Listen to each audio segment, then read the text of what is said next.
earth's mantle churned and the plates shifted, burying land below thousands of feet of water. The pressure hardened bits of silt and minerals into layers of rock. Magma came up through the fractures between the plates and cooled in sheets on the seafloor.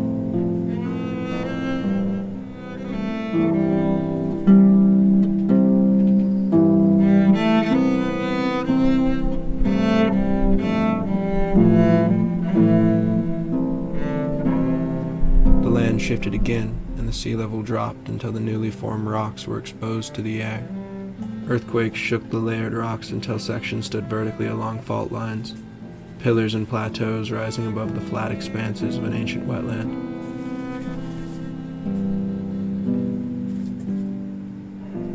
Hills rolled softly up from the valley floor into chains of mountains, where lichen and moss broke down minerals that had been crystallized in volcanic rocks for millennia. Plants and animals lived and died, bringing nutrients into the topsoil. Rivers carved through the land and carried the debris of ancient stone and particulate soil to deposit along shorelines and deltas as they flowed into the sea.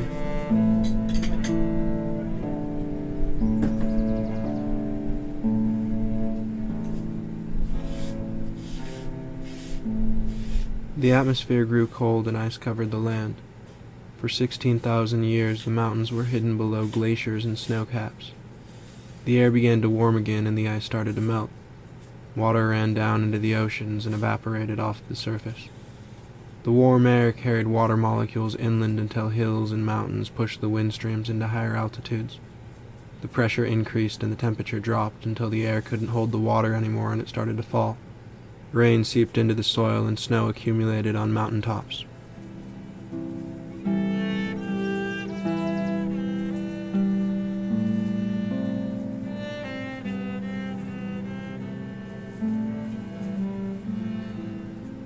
The seasons changed and the snow began to melt. Water sank into the ground and filled aquifers until it resurfaced through cracks and springs and washed down into depressions left by sliding glaciers. Creeks built up in valleys and flowed into rivers. Salmon swam up the rivers, carrying nutrients from the sea in their muscle mass. Grizzly bears ate the salmon and fertilized the plants that fed herds of elk, deer, and antelope that carried nutrients into mountains and valleys along their migrations. Grasses, bushes, and trees grew outward from shorelines and up into the hills and mountains. Somewhere, water collected in pools on the top of a plateau. It spilled out into valleys and rushed over cliffs into the canyons below, carving caverns where the water struck the rocks. The creeks flowed into the expanse of wetlands, and plants and animals from the valley traced them up into the canyons.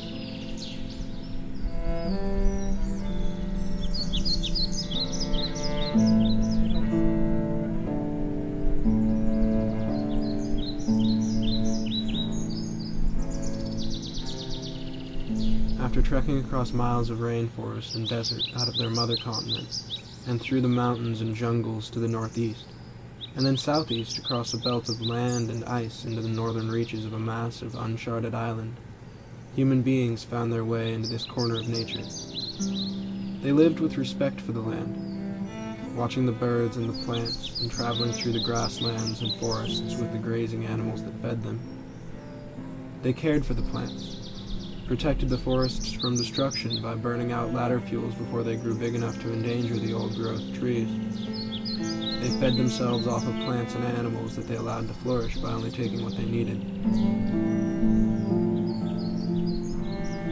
In time, the people who had traveled north from the mother continent into the mountains and valleys of Europe found their way by sea to the eastern shores of a land they called the New World. They were brought up with traditions of cities and plantations, raised to believe that humans were separate from nature.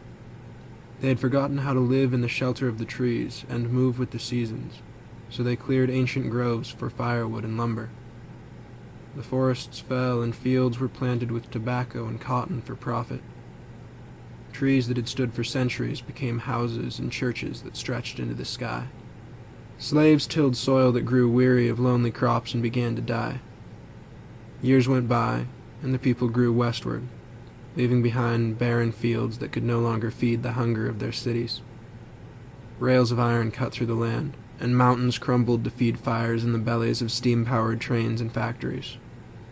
At long last they reached the mountains and the rivers of the west that led through the valley wetlands and into the ocean. The golden glint of a glossy stone near the bank of a river brought thousands more in their wake. Hillsides and mountains were washed into coin purses and jewelry boxes. Gravel filled the wetlands and the riverbeds. As the gold veins dried out, grapevines sucked minerals out of the marshes across the valley floor. Carrots and artichokes, oranges and kiwis, crops from all over the world were grouped into geometric clusters across the fertile soil. Metal blades tore through the land to build monocrop fields, and hungry people collected fruit they couldn't eat for a few pennies a day. Livestock was slaughtered and crops were burned to drive up prices while children starved in their beds. Again, the nutrients ran dry in the soil, but artificial chemicals were constructed to replace them. In the name of efficiency, toxic byproducts were dumped into rivers and released into the atmosphere.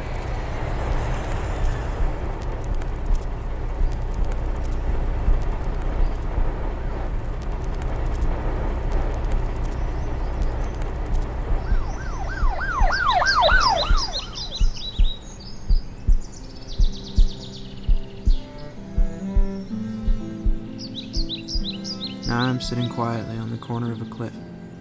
At my feet, water is falling out of sight into the canyon below. A faint mist is rising from the base of the waterfall, cooling the air and carrying with it the scent of fruit blossoms and wildflowers. Down in the canyon, water is sparkling as it flows between pillars of rock and moss-covered cliffs that tower over the trees growing along the shore. In a few dozen yards, the creek disappears behind a canvas of 1,000 shades of green, all dancing in the cool afternoon breeze. Songbirds sail in spirals of air that drift to the cliff tops, and then soar down over a line of trees that meanders peacefully to the mouth of the canyon, where it meets the flat expanses of the valley floor. Beyond the canyon, fields and orchards stretch to the horizon and sway like whitecaps on a purple sea. The story of 100 millennia is written in the sound of the waterfall, the song of every bird, every hill, every stone.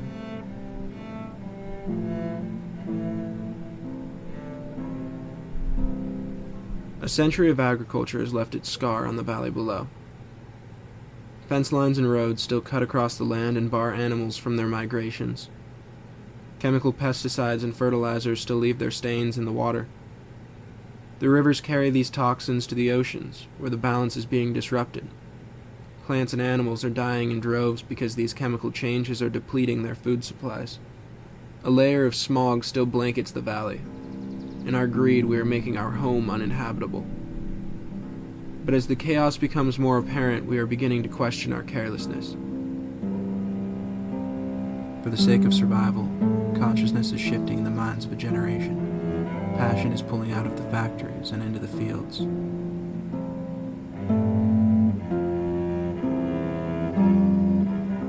In this time of crisis, we are beginning to remember that nature can provide for us.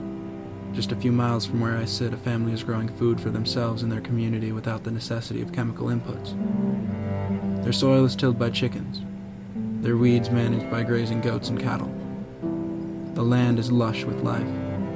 Plants and animals thrive in symbiosis. Across the world, the demand is rising for a revival of respect for the earth.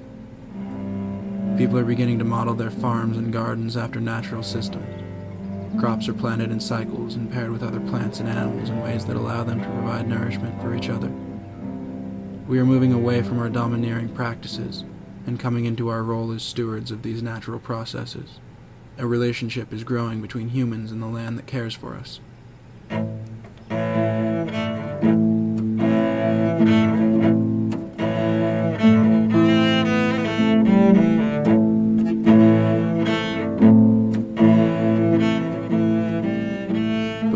First to strive for a brighter future. We look back upon failed protests and peace marches, streets that have run red with the blood of aristocrats, and power being torn from thrones and handed to boardrooms.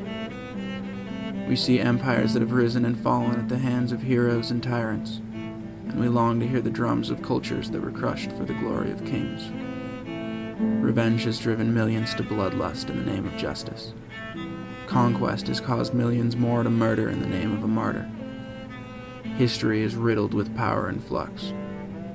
Civilization is founded on power and greed. For centuries, our cities have grown outward and upward. Our governments have grown convoluted and top-heavy.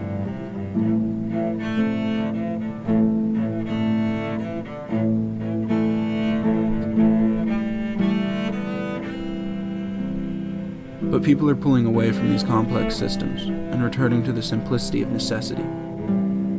The line is fading between humans and nature, and anger is losing its place in the fight for freedom. We are coming together with the desire to create. This renewal of compassion and empathy is approaching a culmination in the development of a global community.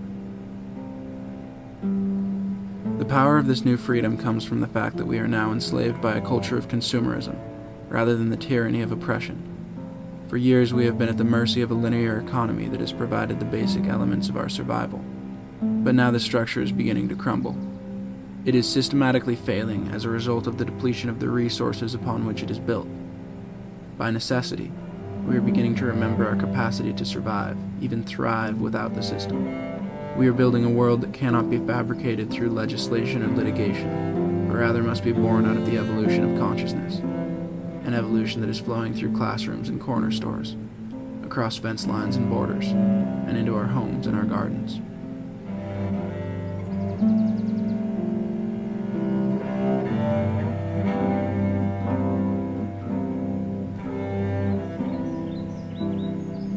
Human beings have an extraordinary capacity for creativity and observation.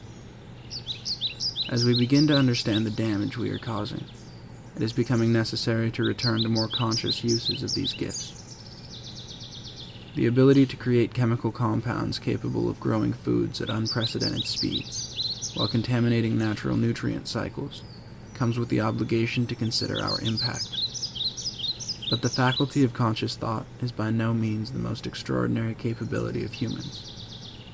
It is our overwhelming compassion for each other and the world we inhabit that has allowed us to come to where we are.